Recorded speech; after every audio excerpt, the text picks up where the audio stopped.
This happened years ago.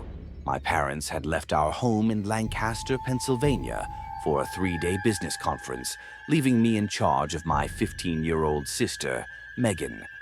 I was 17 at the time, finishing my senior year in high school, with my sights already set on the local community college.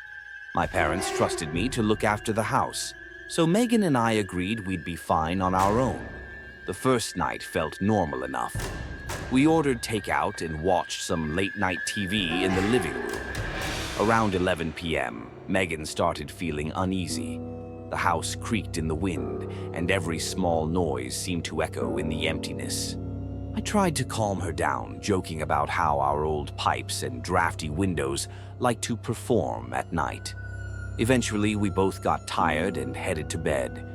Despite feeling a little on edge, I managed to drift off quickly, and the night passed without any trouble.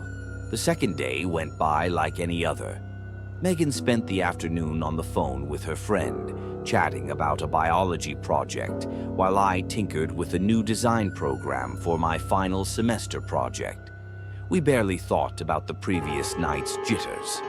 By evening, I had to finish some coursework, so I set up in the living room with my laptop, occasionally glancing at the news on a local channel. Megan decided to cook something simple, pasta with tomato sauce. Around 10 p.m., I could hear pots clanking in the kitchen and the running faucet as she filled a pot for boiling water. Then, out of nowhere, I heard a sharp scream. I dashed into the kitchen, my heart thumping, and found Megan pressed against the counter, her eyes wide. She pointed toward the window over the sink, whispering that she'd seen a man standing outside, staring in at her. According to her, he was covered in blood, fresh, dark smears across his chest and arms. Trying not to panic, I rushed to the window to see for myself. The porch light was on, but there was no one in sight. The backyard looked empty except for some overgrown shrubs. I tried to calm Megan, telling her maybe she had imagined it, but she was visibly shaken. After a few minutes, we decided to keep the kitchen blinds closed and make a quick meal. Neither of us had much of an appetite, but we forced ourselves to eat.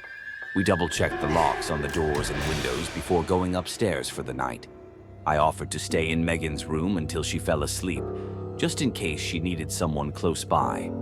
Eventually, I went back to my own room, thinking the worst was over. At around 3 a.m., a loud knocking shook the front door. It sounded urgent, almost angry, like someone desperately trying to force their way in. My heart started racing, and I froze in my bed. The knocking continued for what felt like an eternity, but was probably just a few minutes. Then, just as suddenly as it began, everything went silent.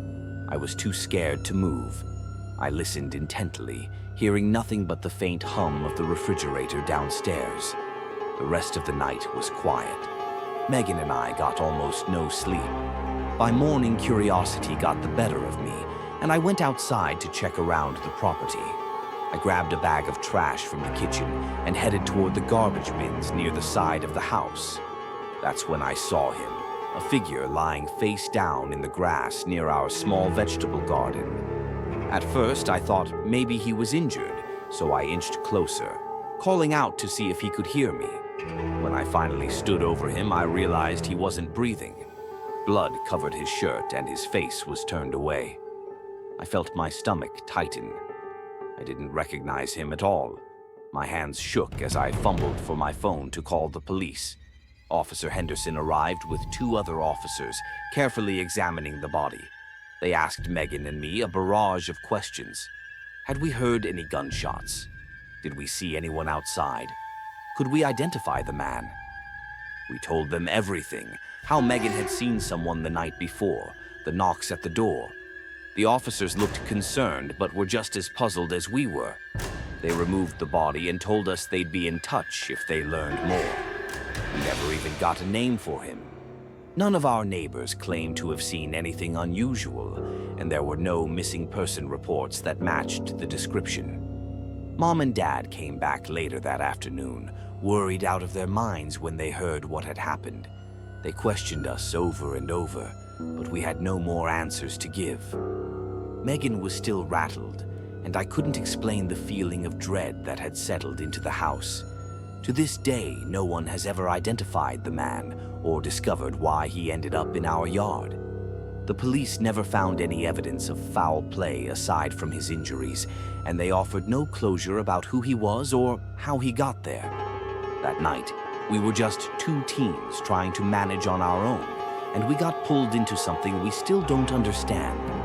All I know is that every time I pass by that kitchen window, I can't help imagining what Megan saw.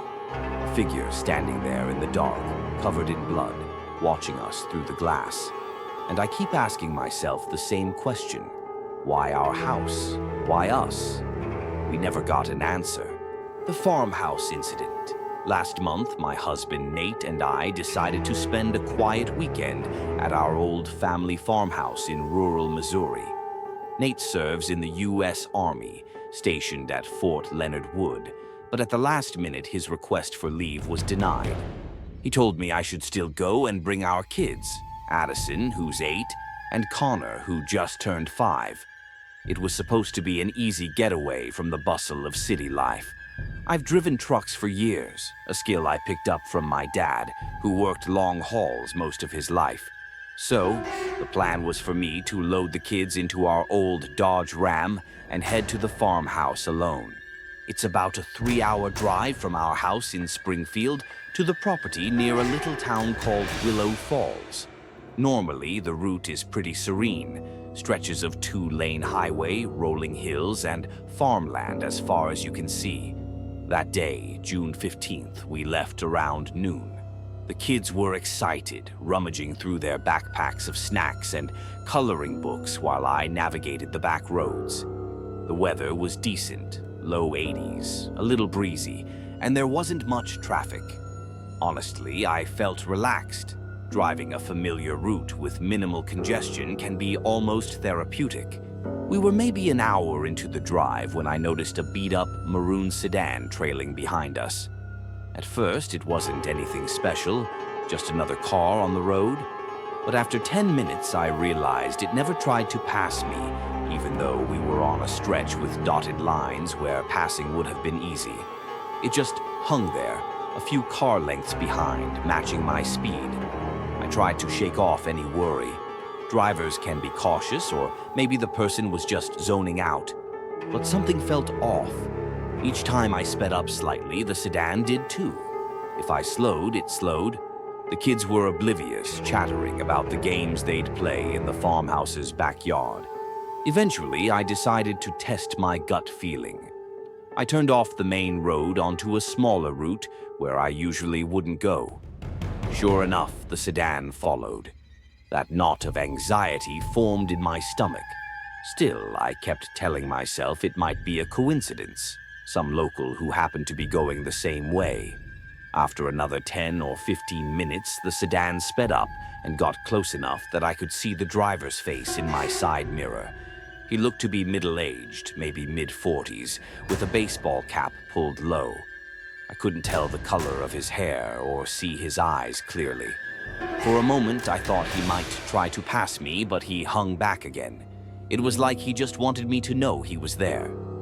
Addison noticed how often I was checking my mirrors and asked if everything was okay. I nodded and told her I was just being a careful driver. I didn't want to alarm them, especially not Connor, who was already scared of the simplest things, like bees and thunderstorms. When we reached a small convenience store off the side of the highway, I decided to pull over and see if the sedan would do the same. The gravel parking lot was nearly empty. As I slowed to turn in, I watched the sedan pass by on the highway. It didn't stop, didn't even brake. I exhaled a shaky breath, figuring that was the end of it. Maybe it was just a coincidence. The kids and I ran inside for a quick restroom break and some drinks. Everything felt normal again. I chatted briefly with the clerk about the weather and the local farmland. No mention of a suspicious driver. We hopped back in the truck and I felt more at ease.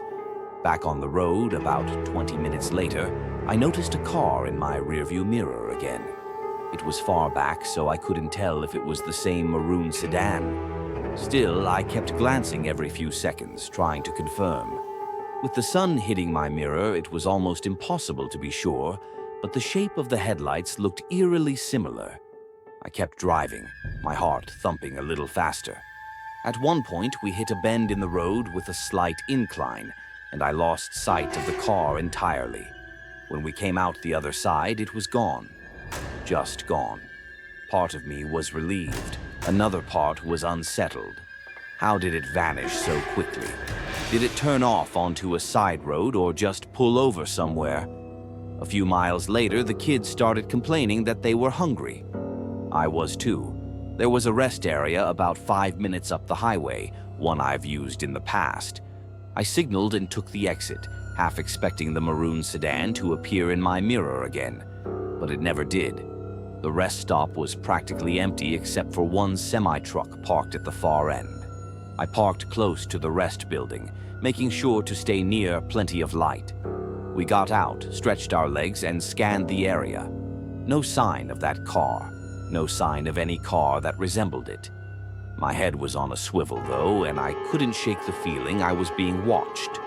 We used the facilities, grabbed some vending machine snacks, and sat at a picnic table for a few minutes. Another driver, an older woman, walked by with her dog and gave us a polite nod but didn't say much. I started feeling a little silly, like maybe I'd blown the situation out of proportion. So we loaded back into the truck, ready to finish our trip to the farmhouse. I kept checking my mirrors as we merged back onto the highway. Nothing strange, just normal vehicles, random semis, the usual. The rest of the drive was smooth. When we finally pulled onto the dirt road that led to our old farmhouse, the kids cheered. The sun was setting and that warm glow settled over the fields. The tension I'd been feeling began to melt away.